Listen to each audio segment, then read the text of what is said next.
A lot of times we make that mistake of doing things just to please other people without understanding that we have gifts and we have callings and we have things that we're supposed to do.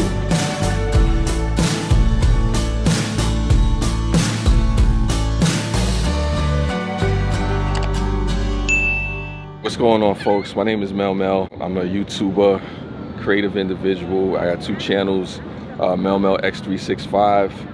Also, this is Mel's Vlogs. I do poetry, I do vlogs, I do live streams, I do pointed consciousness videos. I give my opinions on things, just giving my perspective on life. I do whatever comes to mind. I just try to be creative in as many ways as possible.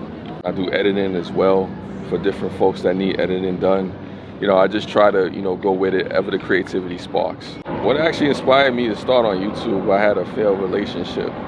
And I needed an outlet as opposed to focusing on a failed relationship that I was in. And I just started creating videos, and it just led me down this rabbit hole of YouTube, this journey. It's just opened up a new world of possibility. Why is creativity important to me? I think it's an outlet, it's a way to express yourself to the world. It's a way to inspire other folks. It's really a chance to rechannel your energy, especially if you're going through something negative or you experience a life trauma. You have a creative balance or creative way, and then also, again, like I said, you can teach people different things through your creativity and connect with different people from different walks in life. So I think it's important because it's an outlet to the world that helps you share different experiences that can actually grow and change you in ways that you wouldn't imagine.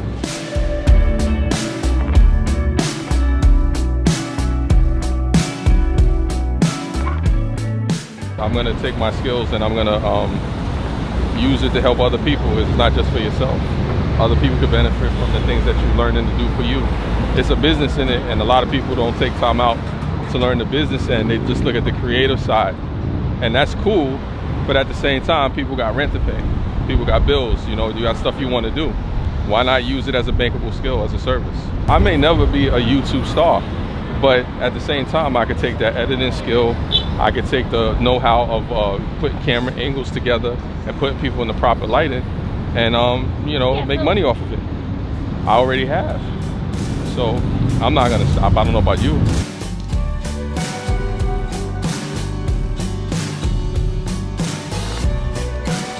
Be fearless, be willing to challenge yourself. I mean, of course, do what you're passionate about and know what you're good at. But if you find yourself getting stagnant and you see things becoming too easy, look for ways to bring yourself outside of your comfort zone. People have heard stuff like this before, but don't be so quick to just be complacent. If you reached a certain level and you reached a certain height, then try something different. Challenge yourself. Do new and creative things in ways that you never thought you would. Be willing to go places that you would never go, to meet people that you would never meet, to do things that you would never do. A lot of times we allow our jobs or our obligations to stop us from being creative. And I understand that, but it's not something that has to be an end. It's something that you have to look at the obstacles of your life and be realistic, but also be realistic with the time that you have and begin to section it down. Look at it like a project.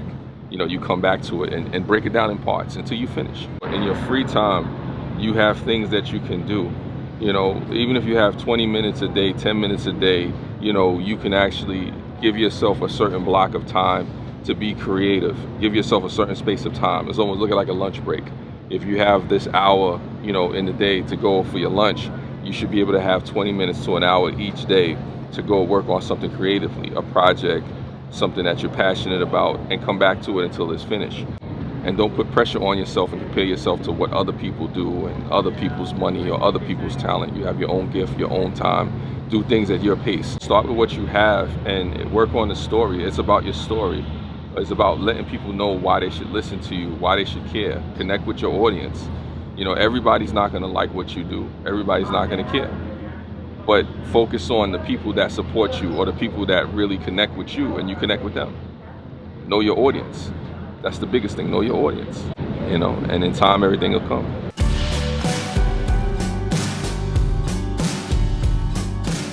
It comes with caring about the people that you're talking to. It matters to me the other people on the other end of the camera or the live stream or, the class, wherever you are. Who's on the other side? I care about your life story, your struggle. It's not just about me and what I'm saying. And too many times, as creators or people out there that's putting content out, we forget that what matters most is the people that actually come to us and interact and engage with us. Think about it. Without you, the viewer, there is no interaction. There is no conversation.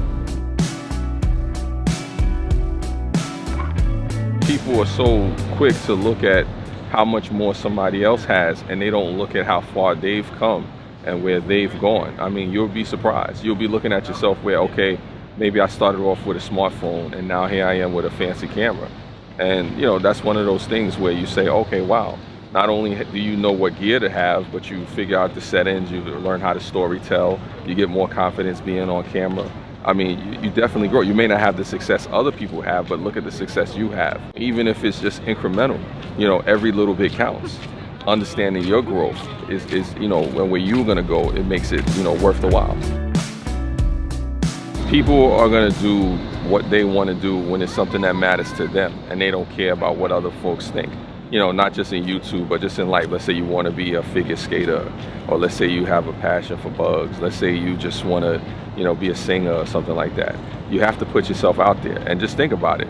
What if you don't put yourself out there? What opportunities are you robbing yourself or the world of being able to experience your talent and being able to connect with different people? You know, there's nothing, you know, extraordinary about shrinking yourself to make other people feel, you know, comfortable around you. I mean, because people are going to do what they want to do, so why not go out there and do the things, creativity that you are into? You know, why not? You know, because people are going to do what they want to do. Why not do what you want to do? I mean, you know, friends and family members that are going to, you know, feel a certain way or say certain things, but it's your life. You know, it's your experiences. You know, you're the one that's going out there and connecting with the world. And if they don't like that, you know, you wish them well, but you don't have to stop being you. It's understanding it's your dream, you know. Everybody has dreams, you know. Imagine if the Wright brothers, you know, gave up the dream of flying. Imagine, you know, if Martin Luther King Jr., you know, didn't have his dream. You know, imagine if, you know, Steve Jobs, you know, didn't go as far as he did with Apple. You know, you want to think differently. You want to be courageous. You want to, you know, stop trying to live your life just to please other people. And a lot of times we make that mistake of doing things just to please other people without understanding that we have gifts and we have callings and we have things that we're supposed to do. What if that thing that you're doing on YouTube is what you're supposed to do? What if there's somebody else who's inspired and you know, captured by your words or your creativity? You know, why rob yourself and rob the world of that because of somebody else's opinion? I think it was Quincy Jones says, he says, don't base your life off of other people's opinions. I'm paraphrasing. I'm old school, I'm an old timer, I guess. So I'm 40. I look at it this way. You know, there's real life and then there's the internet. I mean, a lot of people don't understand. I guess I come from a certain generation.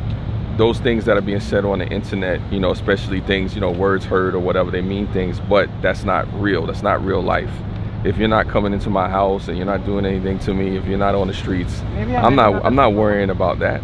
You know, at the end of the day, I can cut that stuff off. That's the best thing about the internet right now, is that you can cut those comments off. You don't have to listen to that. You don't have to go on Facebook and Instagram and TikTok and YouTube. If things are being said, you can cut that stuff off and come back to it when you're ready. You know, of course, the backlash and all that stuff can be real, how things affect people are real, but you take time away for your mental health.